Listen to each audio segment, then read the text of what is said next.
जहां पर दिल्ली की मुख्यमंत्री आतिशी प्रेस कॉन्फ्रेंस कर रही हैं। जहां फैसला था, उसके बाद हरदीप पुरी जी आगे जाकर ट्वीट करते हैं कि जो लोग इंडिया की रेफ्यूजी पॉलिसी के बारे में झूठ फैला रहे हैं वो लोग गलत हैं। हम रोहिंग्या के साथ खड़े हैं और हम रोहिंग्या लोगों को हर संभव सुविधा देंगे। ये हरदीप पुरी जी ने दूसरा ट्वीट करके भी बताया।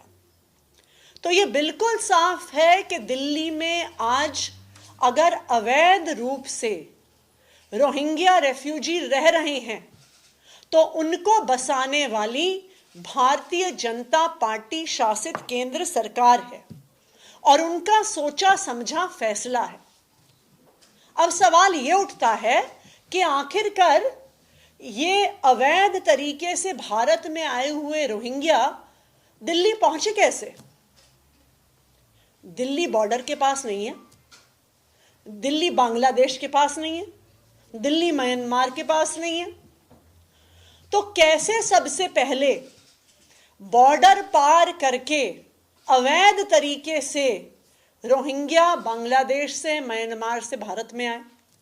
यह पहला सवाल है।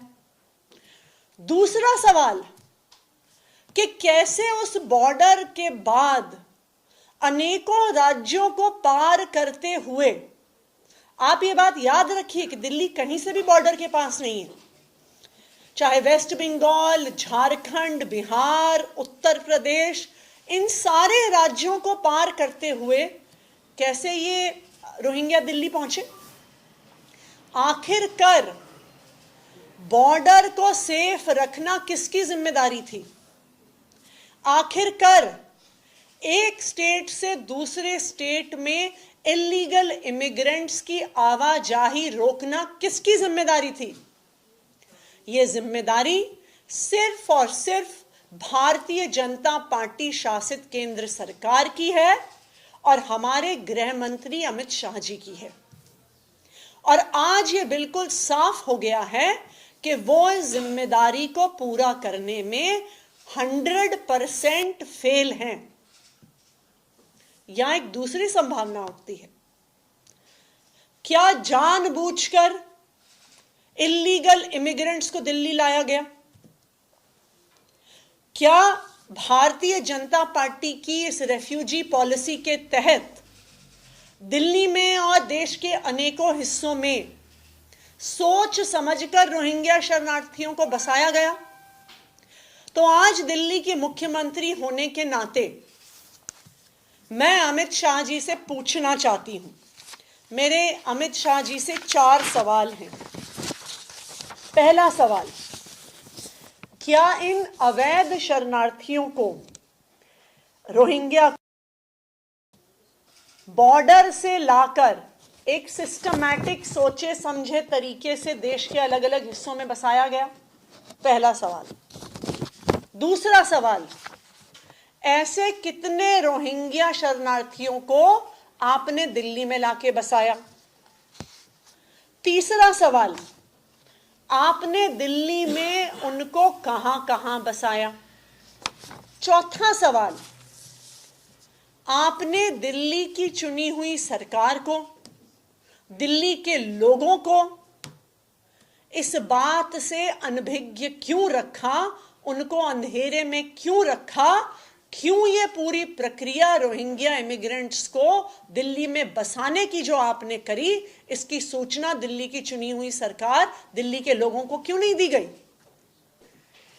और एक तरफ आपके मंत्री ऐलान करते हैं कि हम रोहिंग्या का स्वागत करते हैं, स्वागत करते रहेंगे, उनको बसाते रहेंगे, और दूसरी तरफ आपके ही एलजी साहब, केंद्र द्वारा नॉमिनेटेड एलजी साहब कहते हैं कि हम दिल्ली में डोर टू डोर सर्वे करके रोहिंग्या को ढूंढेंगे। तो अब आप मुझे बताइए, ये दोनों चीजें कैसे हो सकती हैं?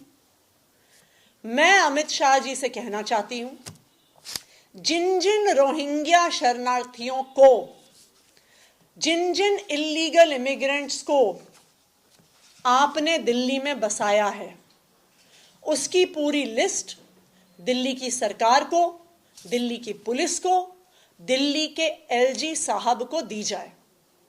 ये बिल्कुल साफ होना चाहिए, सभी दिल्ली वालों को पता होना चाहिए कि कब, कहां और कैसे इनको बसाया गया।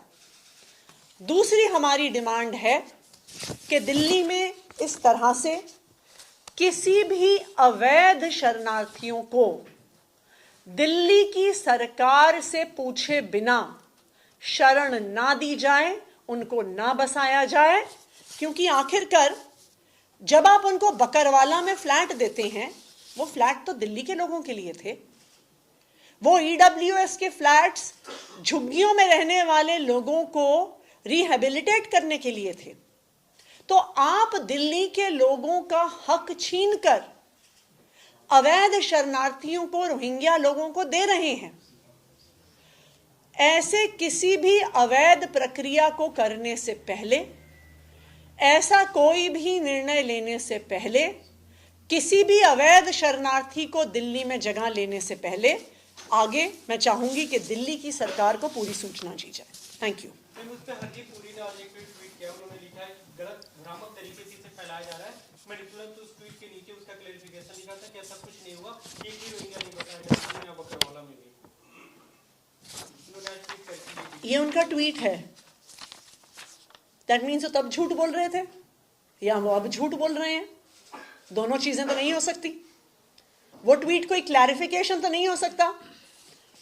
इस ट्वीट में उन्होंने लिखा है, in a landmark decision all, ये भी नहीं कि some, all Rohingya refugees will be shifted to EWS flats in Bakarwala area of Delhi. All Rohingya refugees. अब इसका तो कोई क्लैरिफिकेशन नहीं हो सकता। या तो वो तब झूठ बोल रहे थे या अब झूठ बोल रहे हैं। तो ये बिल्कुल साफ है कि जो रोहिंग्या दिल्ली में बसाए गए हैं, दिल्ली में अलग अलग हिस्से में रह रहे हैं, उनके दिल्ली में होने के लिए सिर्फ और सिर्फ भारतीय जनता पार्टी की केंद्र सरकार जिम्मेदार है। उन्होंने बॉर्डर से उनको इल्लीगली एंटर करने दिया। उन्होंने बॉर्डर में इल्लीगल एंट्री करने के बाद 6 राज्यों को पार करके दिल्ली आने दिया, और जब दिल्ली आए तो केंद्र की सरकार ने उनको घर देके आधिकारिक तौर पर बसाया। तो अगर आज दिल्ली वालों का हक मारा जा रहा है और अगर किसी प्रकार की इल्लीगल एक्टिविटी, किसी प्रकार का क्राइम इनके द्वारा किया जा रहा है,